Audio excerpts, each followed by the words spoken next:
Hey everybody, we are live. Welcome to another edition of Boston Straight Shooters. I'm your host for this evening, Steve, aka Negative Ned. Frank is away on business again, so I'll do my best to hold down the fort for him while he's away.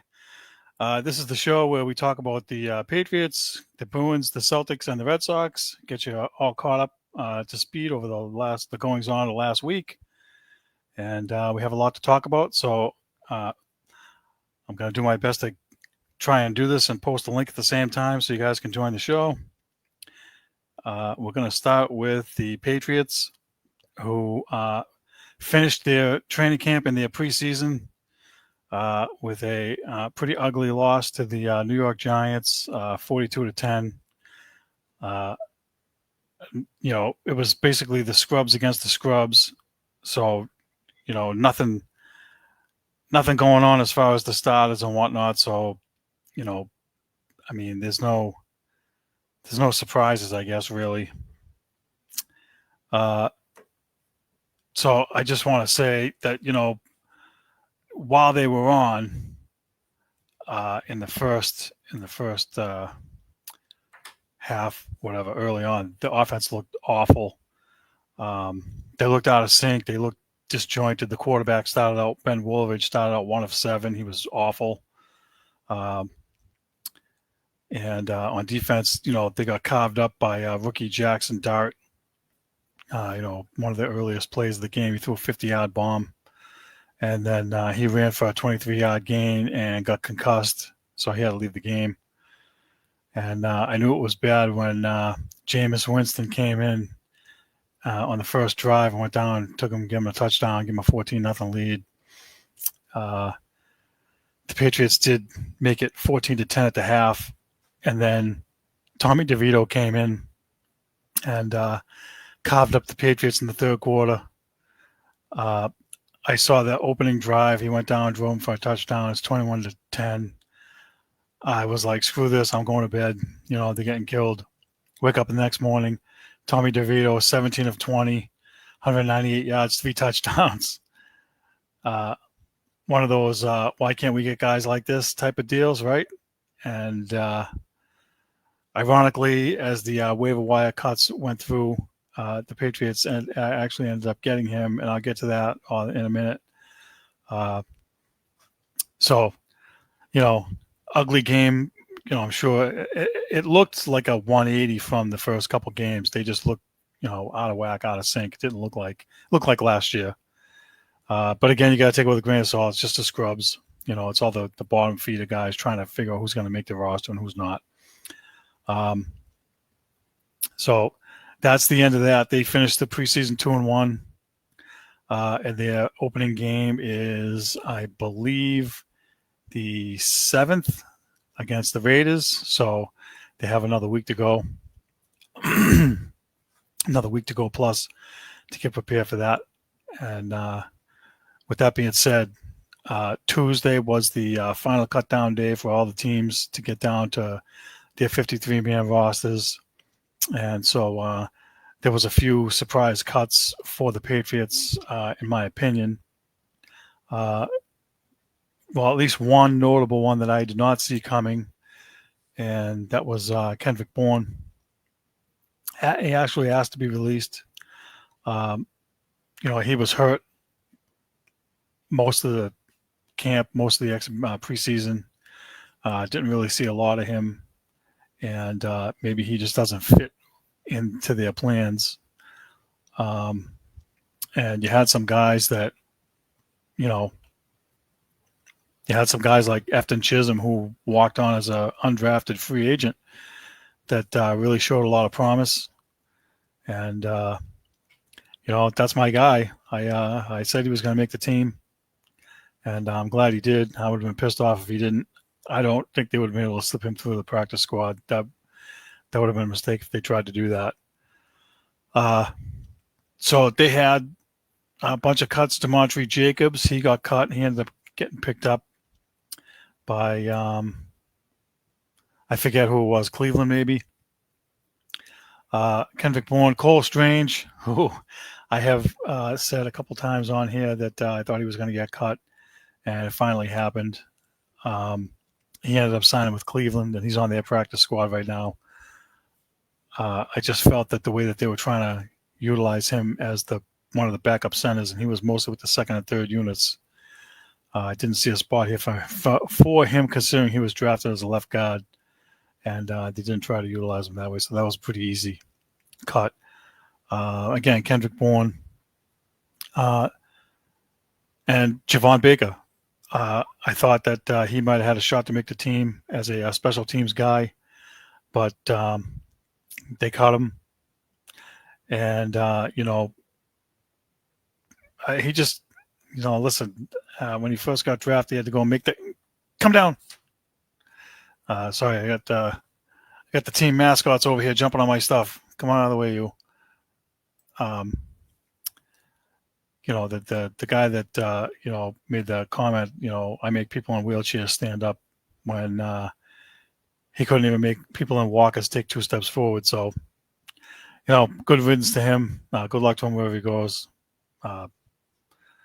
No real use for him here. Ben Woolridge was cut. And so the guys that they signed, they actually, again, I mentioned earlier, they picked up Tommy DeVito. He was cut by the Giants. So he's the third string quarterback for the Patriots. I like the move. I'm sure there's many other people that don't, but he's had a little bit of success with the Giants. I mean, their offensive line was so bad that, sometimes it looked like he was getting killed. But, Bailey Zappi got cut by the Chiefs, and, some people might have wanted to bring him back, but I like DeVito a lot better.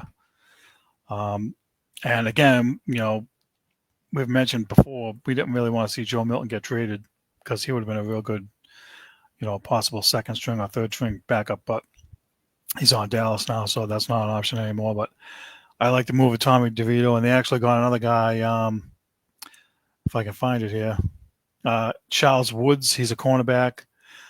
He's played mostly special teams over the last year or so, and so I think that they are looking at a couple things. You drop Javon Baker, who is probably going to make it as a special teams guy, but this guy has more experience, and he's a cornerback, which the Patriots only kept 4 on the active roster.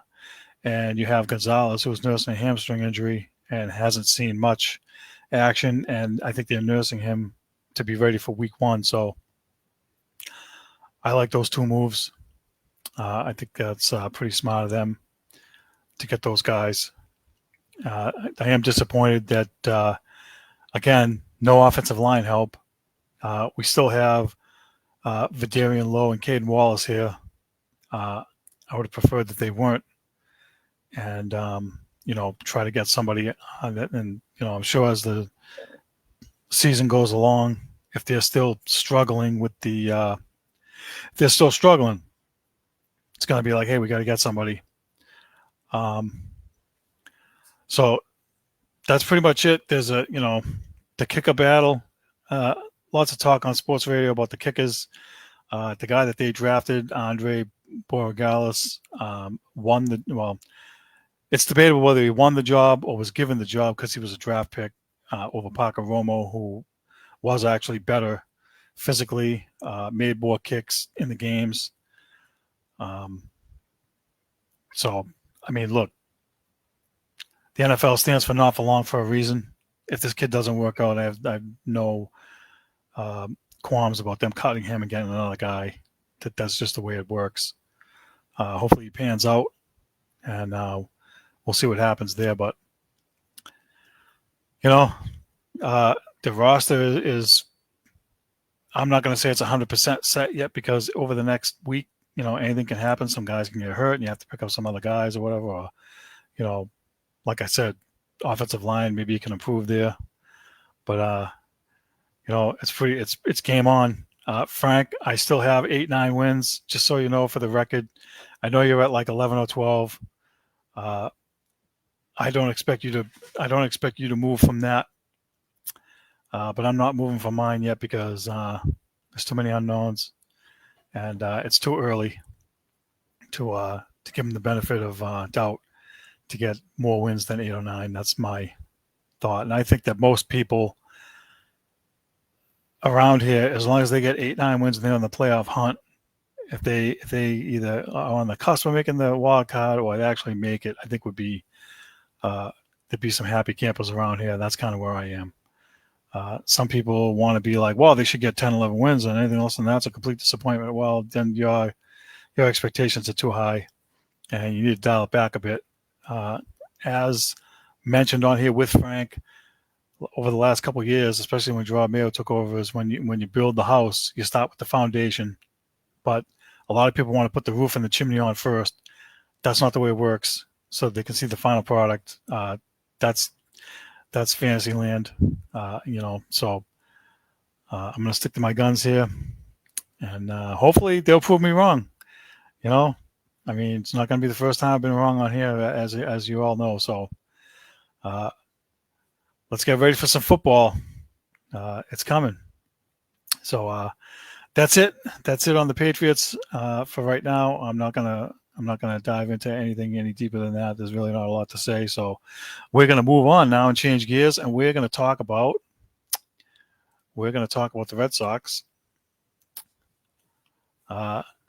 They actually shocked me again. They took 3 out of 4 from the Yankees at Yankee Stadium over the weekend last week, and they actually just swept the Orioles 4 straight. So they've won 6 of their last 7 after losing 4 out of 6 or whatever, and proving me wrong again. And so they're in the lead for the number 1 wildcard spot. And as of the beginning of this show, they were 3.5 games out of first place, but Toronto hadn't played yet. So it remains to be seen if that will be 3 games out or 4 games out by the end of the night. But for them to be within striking distance of the division, not just leading in the wild card, says a lot about how they've been playing. I think that I have to give them an ounce of credit that the starters have been much better than I thought that they would be. I mean, Lucas Giolito struggled against the Yankees. He didn't make it out of the 5th inning, but the rest of the team picked up the slack, and they scored a bunch of just some runs for him. He didn't get the win, but they scored enough to win 6-3. And the next game, you had Brian Bayo, 7 shutout innings in a 1-0 victory. He was really solid. I think he's been much better than he was last year. Last year, every time a guy made an error or there was something hit that bad luck or a bad pitch, didn't get the call to go his way. His body language would be like, oh, geez, or whatever. I don't see a lot of that from him this year. It's a lot less, and he's better off for it, and he's really done a good job. He's got 10 wins, and, he's got a 2.99 ERA on the season, which is really good. I mean, this is I think last year, unfortunately for him, he got put in a bad spot as the number 1 guy coming out of the gate to open the season. I don't think he was ready for it. And shame on the Red Sox because they didn't have another guy available like Garrett Crochet, who came in on Saturday and threw 7 innings of 1-run ball with like 11 strikeouts. And the Red Sox, I was watching that game, they were up 5-1. And in the top of the 9th, they exploded and scored 7 runs. And they actually batted around the order. And they teed off on the reliever that they had there. And then Sunday night, they lost on Sunday Night Baseball. They lost 7-2. So, I mean, if you'd have told me last week that they would win 3 out of 4, I would have been doing cartwheels over here if I could, because I just didn't see it coming. I saw them either splitting or losing 3 out of 4. The way the Yankees were playing, they were coming in on a hot streak. They had won 5 in a row. And they've hit the most home runs in the league. And the pitching, and the bullpen too. Definitely got to give the bullpen some credit. I mean, they came in, did the job, and held them, and gave them almost no home runs. I mean, they really did a good job all around. Pitching did a good job. The bullpen did a good job. Aroldis Chapman has been just ridiculous. He's been unbelievable. I remember a lot of the sports radio guys, when they picked him up at the beginning of the year, said he was garbage, he's washed up, he's tanked, he's no good. And if he hasn't been the best reliever in baseball, he's damn near it. His ERA is 1.08. That's like Xbox numbers, if you will. I had it in front of me earlier, but I don't think I saved it. He had no, I have it here. Sorry. He's only allowed one run over his last 25 and 2/3 innings. The ERA is like 0.35. So, I mean, he's just been lights out. And kudos to them for taking a chance on him and actually getting a real closer. As you know, on here, I hop on them when they try to do the stupid closer by committee BS. I hate that. So I'm glad they have a real closer. And then when they had Kenley Jansen, he's a real closer too. So they've had a closer for a few years now. But, you know, this guy has just been out of control. And so I saw something else too, where since June 10th, the Red Sox have 3 pitchers in the top 5 in ERA. And they Lucas Giolito is second. He's got the second lowest ERA with a 2.31. Garrett Crochet is fourth with 2.41, and Brian Bale's fifth with a 2.50, and that was heading into last night's game. And so it's less now with the 6 2/3 innings he pitched last night, 1 run.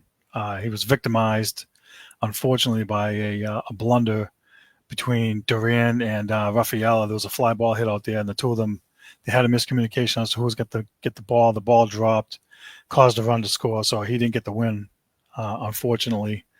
But, you know, those two guys made the mistake, and then in the top of the ninth, they made up for it. Duran got on, and then Rafaela hit a home run, 2-run homer, and got the W. So their things go in spurts, these guys. I find that when they lose, they chase bad pitches. They look like they did earlier in the year, where they look disinterested, or they're chasing bad pitches and they're following the analytic idiots, and they look awful when they're hitting, and then they don't get the timely hits, and they leave guys on base. And listen, over the last week and a half before they played the Yankees, they had a couple games. I want to say it was against Miami, maybe, or whoever they played after that, I forget now. But we talked about it last week, where they had bases loaded in the 8th inning, the 9th inning, and the 10th inning. They got no runs. I mean, that's awful. You can't do that.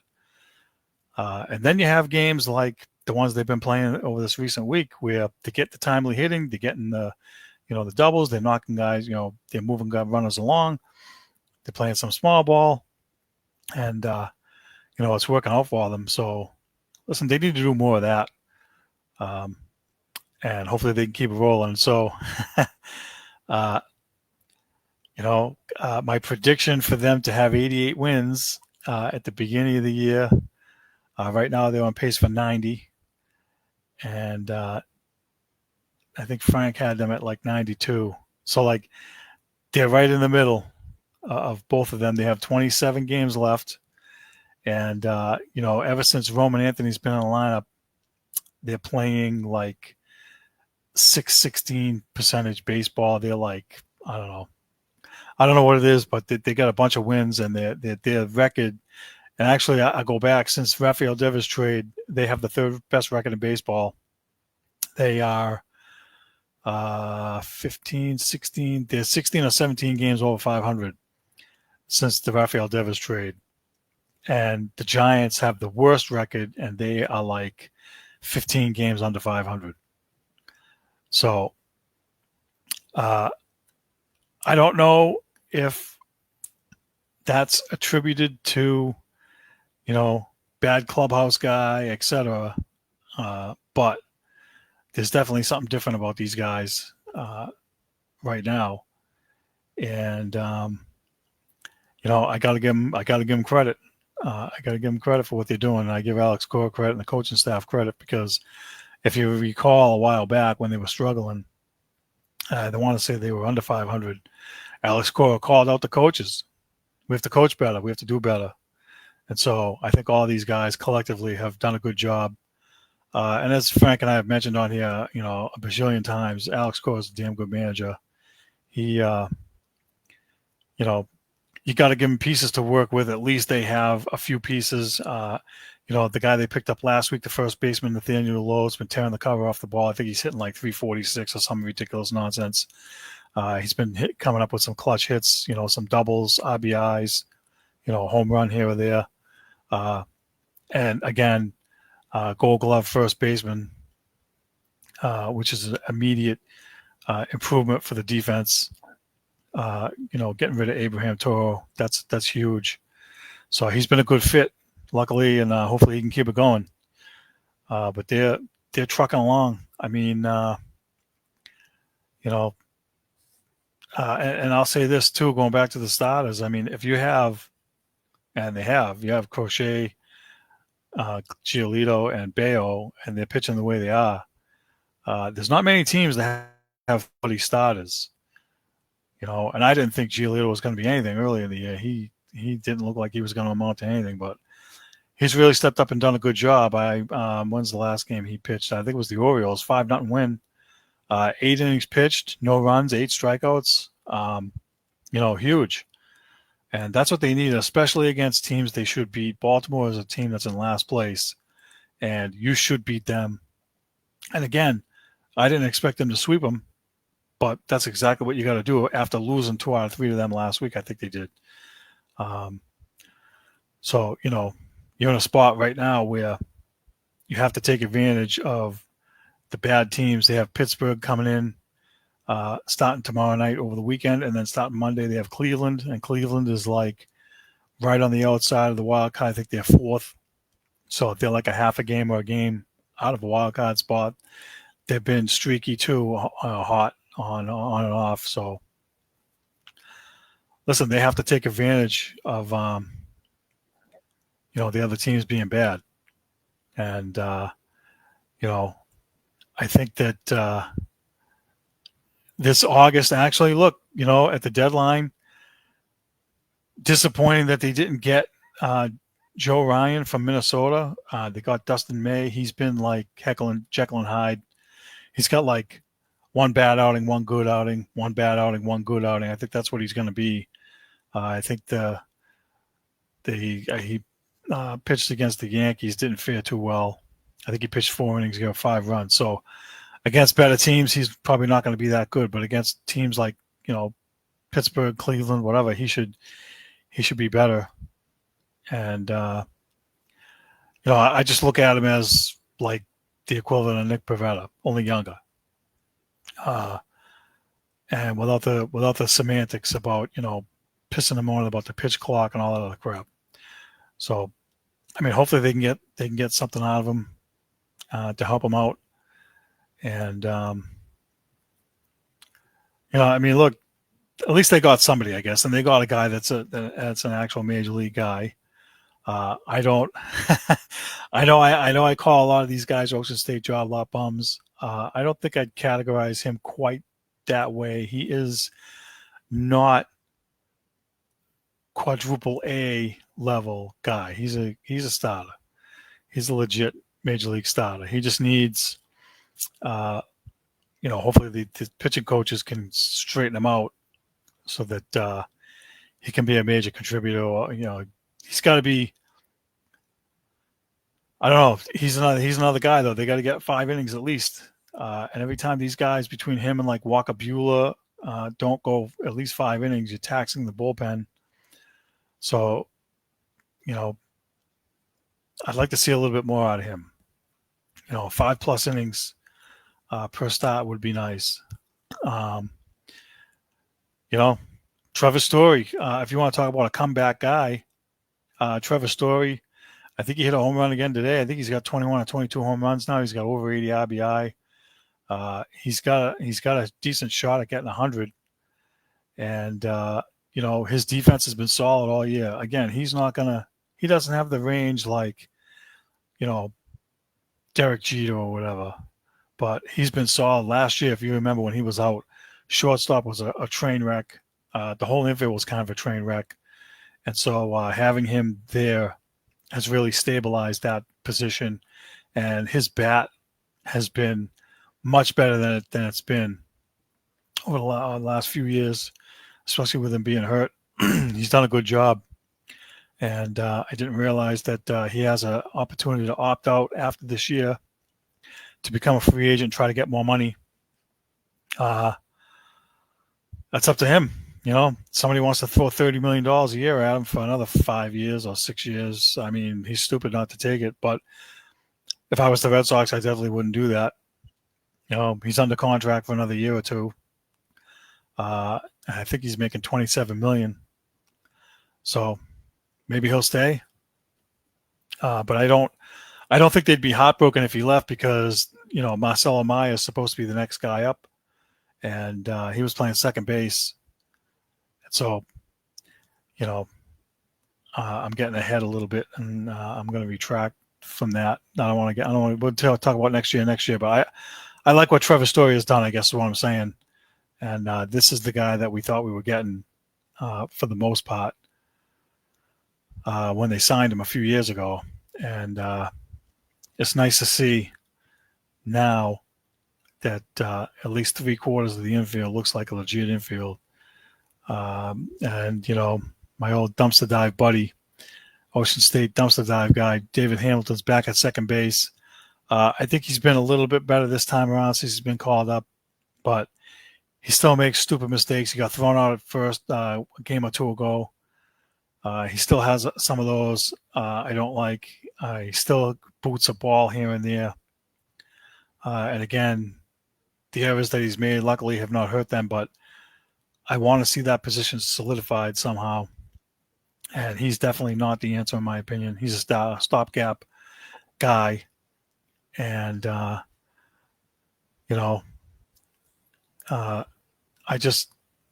it's frustrating because if they had a legit defensive guy at second base, then the infield would be all set, in my opinion, would be much better. They still make, I think out of the last 6 games, they made 4 errors. It's still not good enough, but again, luckily they're not hurting them. And listen, if you want to talk about excitement, Roman Anthony at the top of the lineup, the kid's really done a good job. He was hitting like 287 with a 400 on base percentage, hitting some leadoff home runs. He's hit a home run the other day, and he's the youngest leadoff. He's the youngest, tongue twister for me, youngest Red Sox player to hit a leadoff home run in Red Sox history.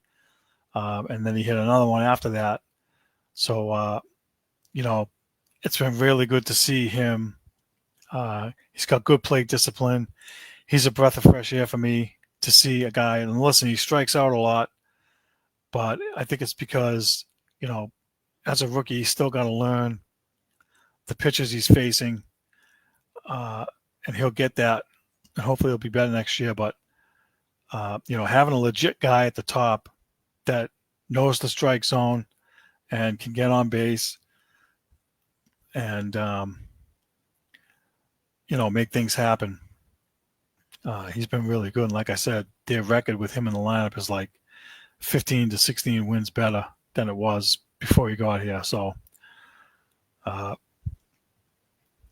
look, the future looks bright. I like him. I like him a lot. And, now the Red Sox are at a point where they just can't afford injuries to major guys. You can't have Bregman go down. You can't have Roman Anthony go down. You can't have Duran go down, like any of the major story. None of these guys can get hurt now the rest of the way to give them a better chance to make it. That includes the pitching because we all know their arms fall off, the elbow surgery, Tommy John, and all that stuff. So, hopefully they'll last and make it through. There's a lot of talk about Crochet. It's his first time, being the workhorse, and his workload in his innings is most innings, blah, blah. But I think he's proven he's going to be okay, in my opinion. I think he's going to be fine. It's refreshing to actually have a friggin' ace after not having one since Chris Sale won 18 games the year they won the World Series. I mean, or whatever year it was he won the Cy Young. I mean, they really haven't had anybody fill that role until now. And so I love that they got him, and I love that they signed him. And listen, hopefully they can keep it rolling. I mean, as much as Negative Ned likes to poo-poo them a little bit, I would like to see them make the wild card, make the playoffs, and give us something to root for in October instead of finishing in last place again. Because that's a nightmare. But they've I think that one of the things that and Frank I think brought this up before, their chemistry is much better. I think you can see the guys pulling for each other and stuff, and it's difficult to tell whether it is or it's not. Getting minimal shots from the dugout, but I think that these guys really do play for each other, and they get along really well and stuff, and so the chemistry isn't an issue like it is on some teams. So that's a plus too.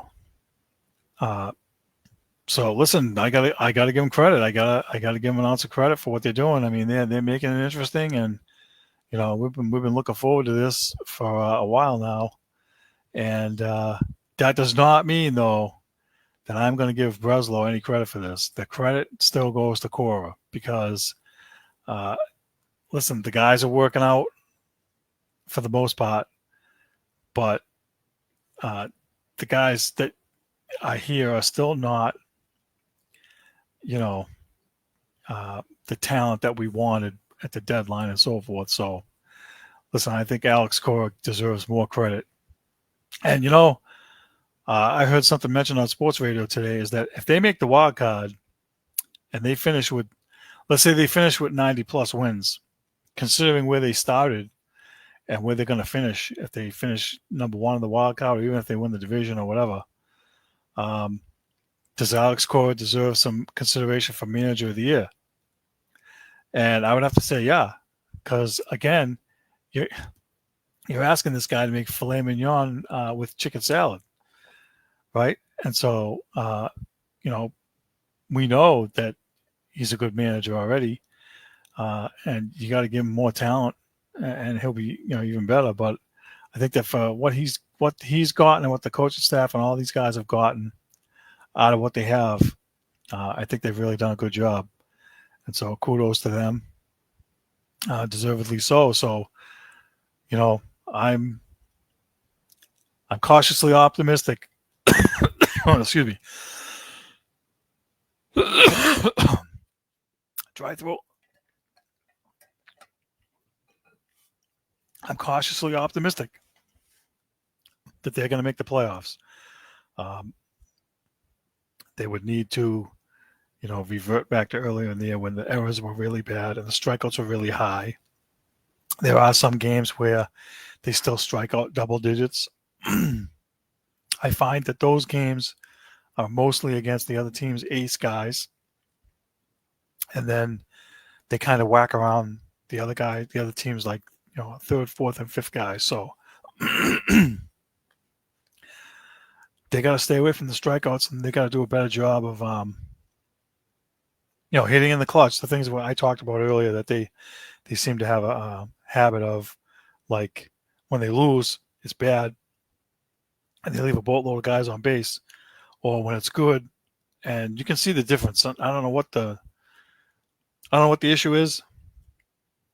I don't know if it's their plate discipline or whatever, but sometimes it just feels like they come in, the reliever comes in, there's a guy on second, let's say, right, and they need a run. Reliever comes in, guy swings at the first pitch, pops it up. I'm like, what are you swinging at the first pitch for? You don't even know what this guy's got. I hate that.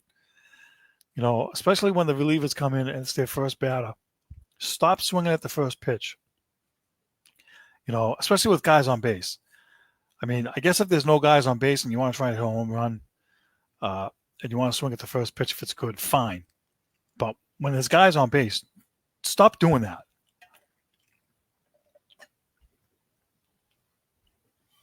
They really need to. They really do need to kind of figure that out. But you know, there's a lot of excitement around here. You can see it at the ballpark now, at Fenway Park, where over the last few years because they were excuse me, because they were in last place. Because they were in last place, you had a lot of visiting fans. What the?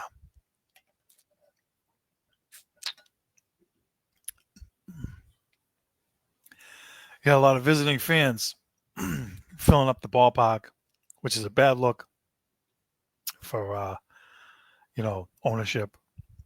And I think that the home field advantage that they haven't had over the last few years really does feel like a home field advantage. I mean, they went through a stretch where they won like 16 out of 17 at home, right? And that's huge for them.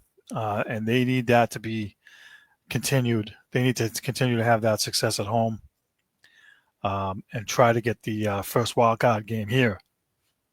And you know, uh, even though no one's afraid of the Yankees, I hear a lot of people, oh, I'm not afraid of the Yankees. We can go to New York and beat them. We've already done it. Blah blah. I fear that if they finish second and they have to go to New York to play the wild card game there, uh, and it's a one-game playoff, they'll lose, right? And so I want them to be in a spot where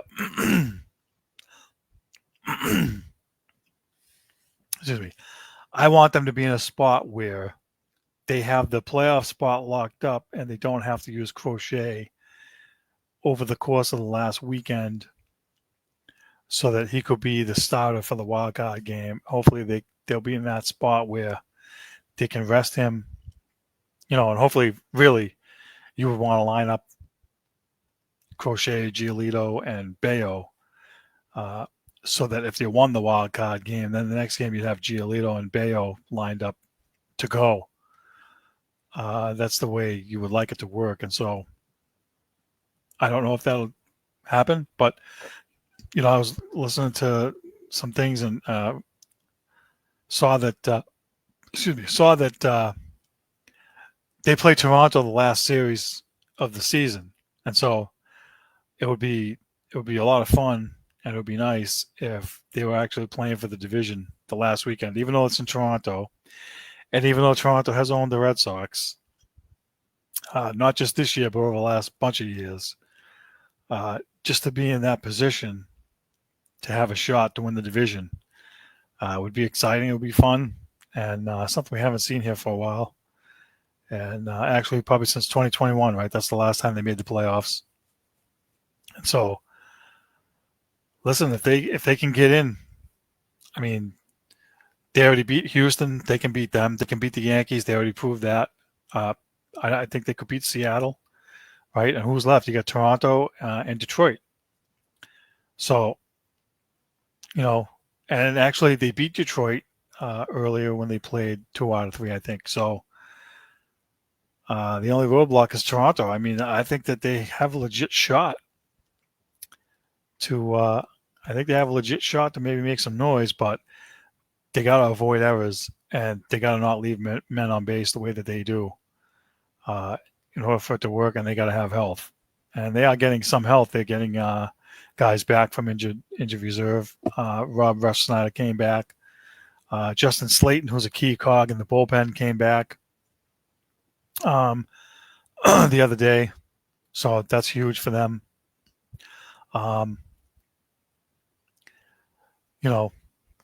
It would be nice if they could get it set up so that Whitlock's the 8th inning guy and Chapman's the 9th inning guy, and leave it that way. And then let everybody else kind of, float between the 6th and 7th inning. I think that Walker Buehler got sent to the bullpen last week. So he might be the long guy. Like a guy only goes 3 2/3. He's coming in. He's got to pitch a couple innings and try to, hold the fort down and not give up any runs. He did pitch in relief Sunday night when the Red Sox were trailing 5-2. He gave up 2 runs in two and a third innings. So he really has not pitched good this year. He's only had a couple outings where he's been good. And I'm really disappointed because I really wanted him. I wanted him over Nick Pivetta. They've been making the same money. Give me a guy that's got experience in the World Series as a World Series champ. Give me that. And unfortunately, it hasn't panned out for him. But listen, I said it last week. The Red Sox are third in ERA, in bullpen ERA, or was it starters ERA? One of those. I mean, the ERA is 3.46.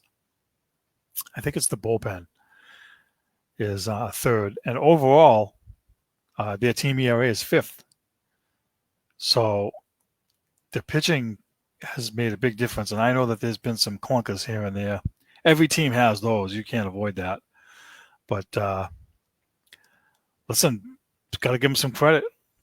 I'm going to give them credit. They've been good. They I don't know what else to say. I mean, listen, the Red Sox nation is ecstatic, and maybe it's playoffs. Here we come. Let's hope that's the case. They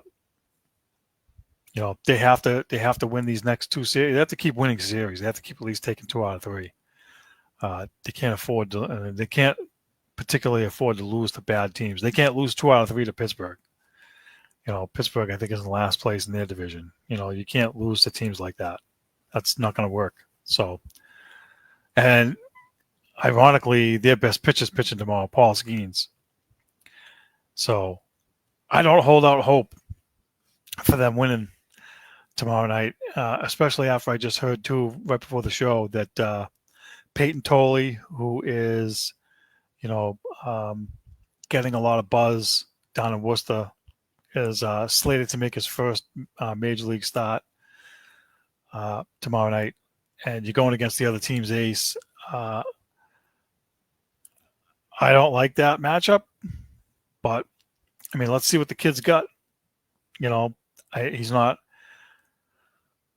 Well, I'll put it this way: I can't say what he is. I haven't seen him pitch yet, but it would be nice if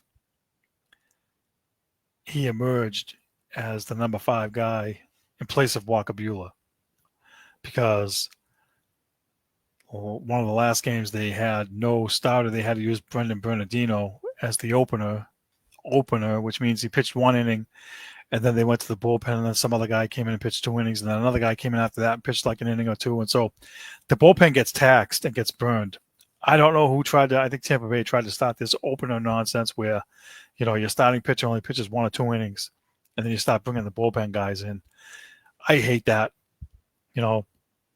I hop on the starters not being able to pitch at least 5 innings. And now we finally have guys at the top of our rotation that are actually giving you 6+ innings most of the nights now, with Crochet, Giolito, and Bayo. And now you have a situation where you really can't afford to lose any games or any ground, and you got to throw an opener out there and screw up all the works. So I want to see another guy emerge, whether it's Peyton Tolley, Cooper Criswell, or some other guy they have in Worcester, and get a guy that can at least give you 4 or 5 innings minimum in the number 5 hole, so you don't have to use an opener and burn half the guys out and wreck your plans for the rest of the series. I hate that. I don't like it, and I hope that they can figure it out. But the Red Sox on fire. Like I said, third best team in Major League Baseball since they traded Rafi Devers. So, I'm not drinking the Kool-Aid just quite yet, but I'm getting closer, Frank, just so you know. I'm getting a little closer. I mean, they can string some more wins together over the next couple of weeks. Be exciting. All right. Not much more to say about them. So we're going to switch gears. I want to talk about something that happened over the course of the last week. We're going to talk about the Celtics. We had a story last week where Jaylen Brown's father stabbed a guy over a parking spot, was the initial report. It turns out that the guy dinged his door. Brown's father allegedly dinged the car of the victim in the parking lot. So I don't know if the guy said anything to Jaylen Brown's father, and Jaylen Brown, his father, went off on him. But it just goes to show you that the times we're living in, you just don't know what's going to happen. You don't know who's carrying a knife. You don't know who's carrying guns. And I'm not saying he's a bad guy, right? A lot of people probably carry that stuff for self-protection. So that's not, I'm not throwing him under the bus and be like, oh, he's a bad apple, right? I mean, he could have been carrying it just to protect himself. And, the guy got stabbed and there hasn't been any statement from him because he's in critical condition, or I haven't seen anything that says, eyewitnesses saw blah, blah. And, the guy went after Jaylen Brown's father and he was defending himself. Because we don't have all the facts. And so I have to take a page out of Frank's book because, I got to slow down, right? And we all do. And this is the, and I've mentioned this before, this is the part where social media gets out of control and people are found guilty before being proven innocent. It's flipped. You're supposed to be innocent until proven guilty, but it's flipped. People, they automatically assume guilt for everybody. And so, to me, until we find out more about actually what happened between those two guys, yeah, he stabbed the guy and yeah, he got arrested. But, did the other guy go after him and yell at him and,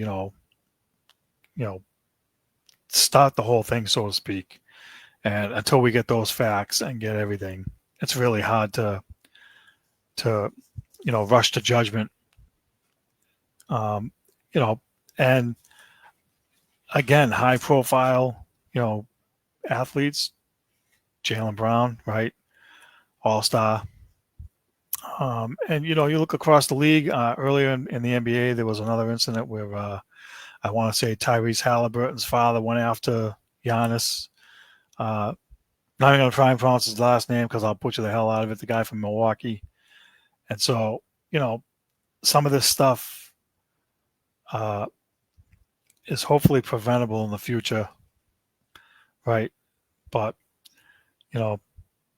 I think we've all had, some incidents of road rage or whatever you want to call it, when things happen. And, it just sucks, it's frustrating. The world we live in is, I think the social media is making it worse. I think that, in some cases the criminals have more rights than the regular Joe Schmoes like us. There was a story on Frank's other show that those guys talked about where what the hell's the guy's name? God, I'm drawing a blank. This is awful. Guy that used to play basketball for Seattle.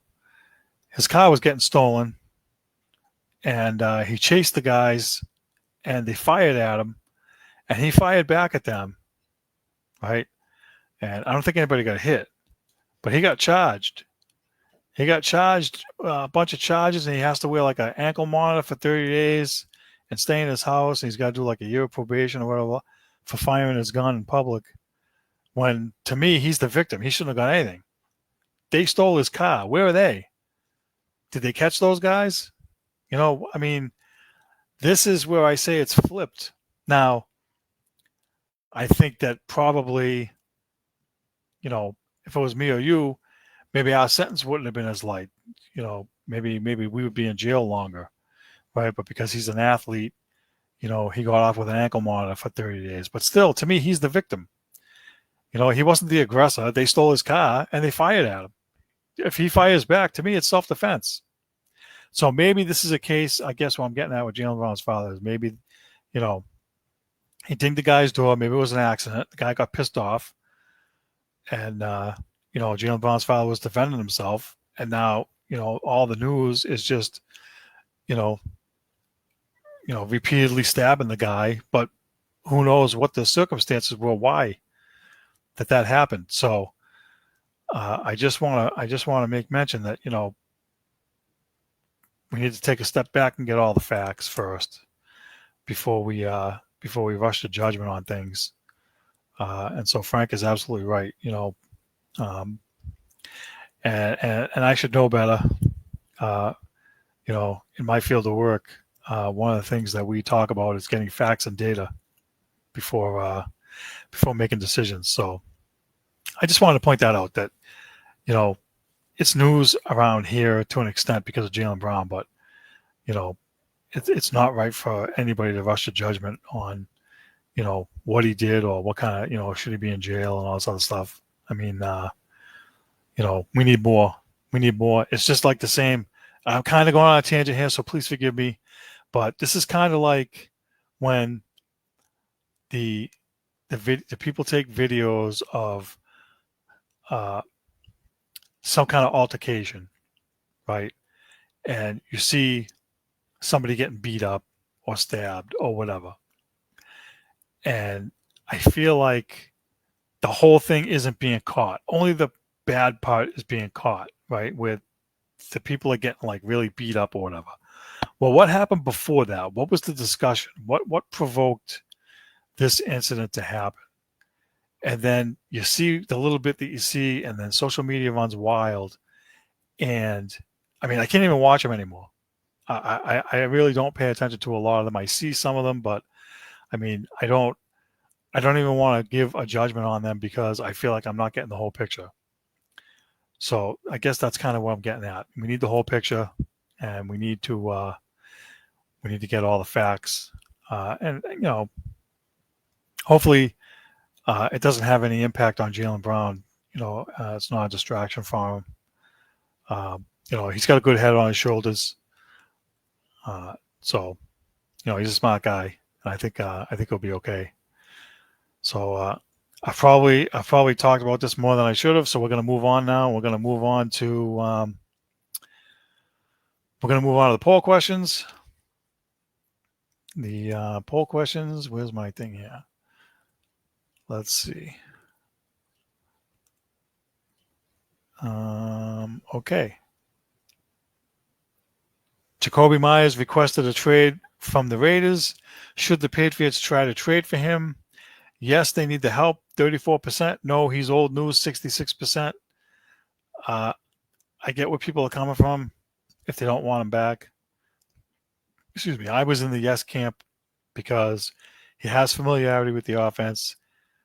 He was a third down machine when he was here. You have him and Pop Douglas in the slot. Excuse me. And add a veteran guy. To me, he would be like replacing Kendrick Bourne. Right? And he's a reliable guy.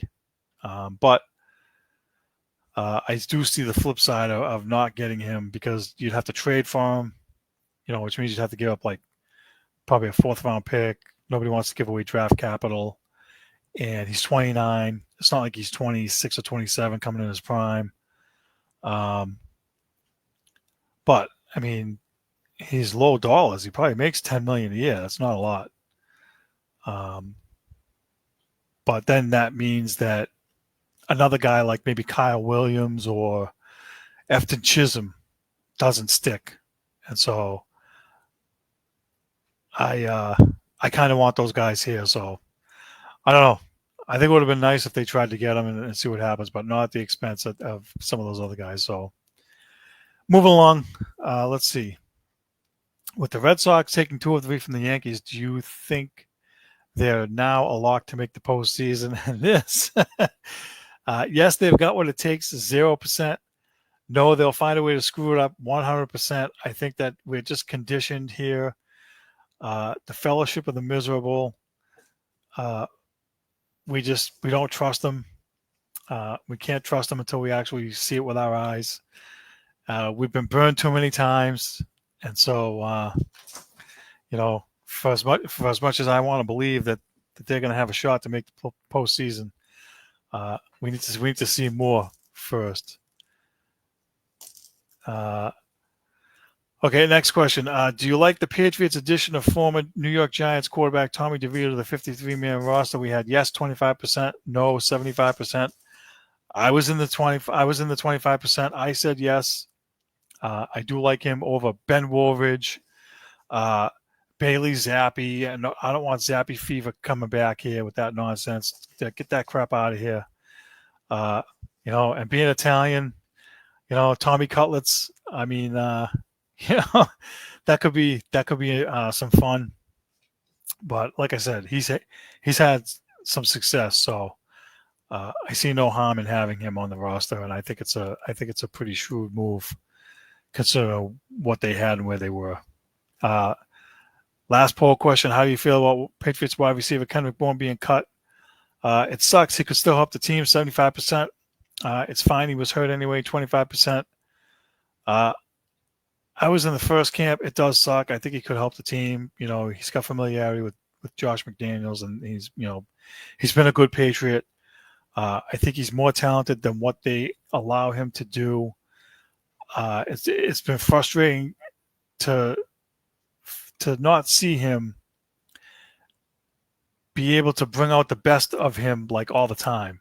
Like I just look at him as, the talent is there, but they're not maximizing it. It's wicked frustrating. And, Frank probably feel the same way.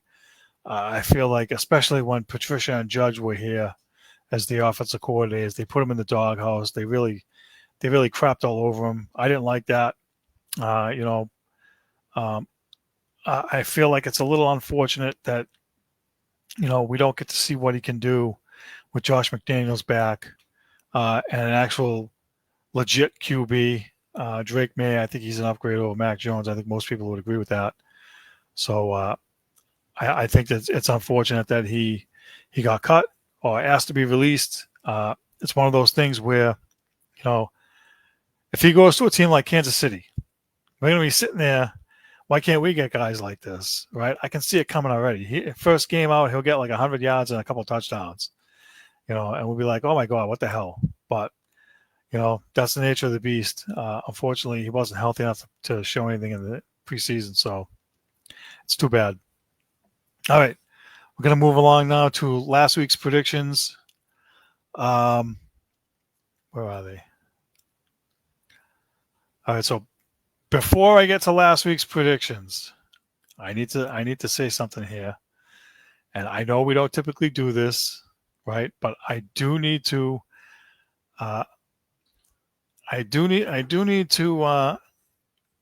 say that I had some previously that were wrong that actually ended up coming true over the course of the last few weeks. And so I want to file them as better late than never. One of them being Tannehill, Tommy John surgery out for the year. I called it. They prolonged it by trying to give him the rehab crap, and it didn't work. Marcelo Maia out for the rest of the year. I called it because he only needed 3 at-bats, and then he would have qualified to be, his service time would have kicked in. But the Red Sox, because they try to save money and they're cheap bastards, they got an extra year of service time out of him, and he ended up needing wrist surgery. Now, I understand that he tried to do a cortisone shot or whatever in his wrist. He tried to do some stuff, but I have a funny feeling that they shelved him and put the kibosh on it so they could get that extra service time. So, typical cheap Red Sox. And I called Walker Buehler going to the bullpen a few weeks ago. Again, I think that, the leash Cora gave him more rope than I thought he should have got. So, I don't get credit for them, obviously, because they didn't happen the weeks that I predicted them, but they did end up coming true. And so I want them filed away somewhere. in the archives. And so now we'll move on to last week's predictions. I said the Red Sox would lose 3 out of 4 to the Yankees. Wrong. Egg on Ned's face once again. The Pats did cut Cole Strange. Ding, ding, ding. I got one right. I kept it from last week. I've been hopping on this for a few weeks now. I needed to keep it because I just had a feeling he was going to be gone. I said Kendrick Bourne was going to go to the IL with return designation. Wrong. I just mentioned what happened to him getting cut or asking for his release. Anthony Jennings gets traded, but Kyle Duggar gets cut. Wrong. Neither of them got cut. And I understand better why now. They did not after listening to the sports radio guys and the media guys that cover the team. Cutting them meant that you would have been going with younger, less experienced guys. At least these guys are legit NFL players. And if a guy goes down, you have some semblance of experience there. So I get that. I also said my last prediction, Efton Chisholm and Javon Baker were both going to make the roster. I got a half a ding, half right. Efton Chisholm made it. I would have been really pissed off if he didn't. Javon Baker got cut, rightfully so. So that's it for them. Now we're going to move on to predictions for next week. I don't know why. I have a bad feeling the Red Sox are going to lose 2 out of 3 this weekend against Pittsburgh. Again, it's just negative Ned being negative Ned.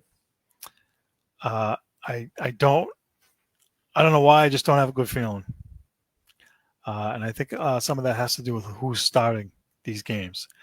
Number 2, Roman Anthony will have at least one leadoff home run this week. He's got 2 in the last week or so. And I think that it could be a real weapon for them. So I'm going to go on a limb and say, and it's not easy to do. I mean, the best leadoff hitter I've ever seen for home runs is Ricky Henderson. I think he has the record. So, he's not in that category yet, obviously. But, I mean, imagine if that could be the case at some point. So I'm going to predict another one for him. Walker Buehler, I'm going to say, goes on IR with a phantom injury. And they're going to bring up somebody from Worcester to take his spot to solidify either the starting rotation, which they've already looked at, or the bullpen. I have a funny feeling one or two more bad outings from him, and there's going to be some kind of rest of the year gone. And Joe Stinson, Garcia, the password, the outfielder they brought up, I have a funny feeling he's going back to Worcester when Nathaniel Lowe returns from paternity leave. He's out for the next few games, but they're going to have to make a move to let him back on the roster. So I have a funny feeling he's gonna go back. I think he got his first hit the other day. Listen, exciting a little bit. Give these guys a taste.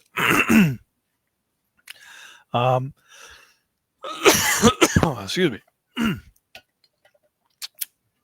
This is awful. All right, that's it for the predictions. I think that's my cue to stop talking. I don't think anybody else wants to hear this, so maybe you do. We're gonna cap the show off right here. I want to say thank you to everybody for tuning in. Thank you for voting in the polls. Thanks for the commentary. Thanks for the support. Be sure to check us out on YouTube. Like, share, and subscribe. Tell a friend to tell a friend. And we'll see you back here next week.